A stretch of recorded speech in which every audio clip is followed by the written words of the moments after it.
Good morning everyone welcome back to my channel to new blog. एखन बाजे 7:50 मतो। आज 25 तारीख सोमवार और आज अनेक दिन पर ट्रेनटाई आमी जाच्छी जाबो बनगाते। माने এই ট্রেনে যেতে যেতে রোজ যেতে যেতে তো মানুষের সাথে পরিচয় হয়ে যায়, হয়তো তারা ভাবে যে ওই মেয়েটা তো আসে না। তো যাই হোক, তো বনগাঁতে যাচ্ছি। সুচন্দন আসবে গোবরডাঙ্গা থেকে। এতদিন ধরে যে হাতের কাজগুলো করছিলাম ওর জন্য ওগুলো ওকে দিতে যাবো। ও বনগাঁতে আসবে, বনগাঁতে জাস্ট ওকে দিয়েই আবার আমি পরের ট্রেনে ব্যাক করবো। তো আজকের প্ল্যান হচ্ছে এটা, মোটামুটি 12টা 12:30 বাজবে, ওই সময় ঢুকবো বাড়িতে। তো মায়ের আজকে তেমন কোনো কাজ নেই, কালকে রান্নাবান্না করেছে, আজকে রান্নাবান্না করার কোনো ব্যাপার নেই। এখন 8:40 বেজে গেছে। মামা আমি বেরোলাম অনেক দিন পর, প্রায় এক মাস হয়নি আর কি এই ট্রেনে যাই না। 3-4 দিন বৃষ্টির পর ফাইনালি আজকে রোদ উঠেছে।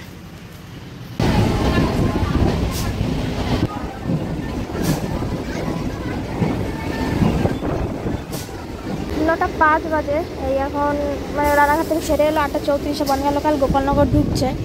এখান থেকে আবার একটা দীপা ও সুচন্দনা স্টুডেন্ট, ওর কাছ থেকে আবার কিছু হাতের কাজ নেব, নিয়ে তারপরে আমি সুচন্দনাকে দিয়ে দেবো বনগাঁয় গিয়ে। আর ওদিক দিয়ে সুচন্দনা বাসে করে আসছে। আমি যে ট্রেনটা এলাম বনগাঁতে, সে ট্রেনটা আবার রানাঘাট ছেড়ে গেল। এখন বাজে 9:28। ও এখনও বাসে আছে, আরও মোটামুটি 15 মিনিট লাগবে। এখানের এই লাইনটা দিয়ে কত লোক পার হয়। অবশ্য বনগাঁ আসলে আমরাও সবসময় এদিক দিয়ে পার হই।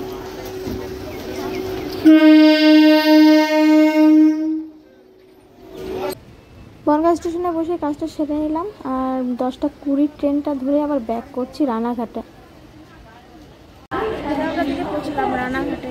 আবার এখান থেকে গেদে লোকাল 11:50। এখন অনেকক্ষণ বসতে লাগবে, দারুণ হাওয়া দিচ্ছে, পুরো পরিষ্কার আকাশ, ঝলমলে রোদ, আর হাওয়াও দিচ্ছে দারুণ। এখন বাজে অলমোস্ট 4টে। বাড়িতে এসেছি 12:30টার দিকে। এসে কিছু জামা কাপড় কাচাকাচি করেছি, টয়লেট পরিষ্কার করেছি, তারপরে এই জাস্ট একটু আগে স্নান করলাম। আর মা ওই দিক দিয়ে ওল ভাজা করলো, কালকে তরি তরকারি সব কিছু আছে, এখন শুধু ওল ভাজা করলো, সেটা দিয়ে আমরা এখন খাবারটা হবে। আর ছোলার ডাল রান্না হয়েছিল, তাই মায়ের ইচ্ছা আজকে লুচি বানানো হবে, এটা হচ্ছে ওনার প্রিয় খাবার। তাই এখন ভাত খাবো। এবার এই যে ময়দাটা মাখিয়ে রাখলো, সন্ধ্যার পরে গিয়ে তারপরে লুচি ভাজবো দুজনে মিলে। এই যে ময়দা এখানে মাখিয়ে রাখলো। এখন বাজে 9:40। আমরা দুজনে আসলাম এখন লুচি বানাতে। সেই ময়দা দুপুরবেলায় মাখিয়ে রেখেছিল, তারপরে গিয়ে দেখা যাক ফলে কিনা। দিয়ে দাও, গরম হয়ে তেল ফুটো হয়ে গেল নাকি।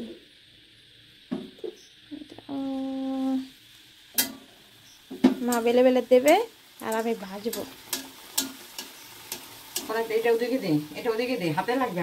দাঁড়াও, এই যে কমপ্লিট। আমার কত লুচি করেছো? খাবো তো দুইজনে, আমি বড় যে 4টে কি 5টা খাবো। তারপরে হ্যাঁ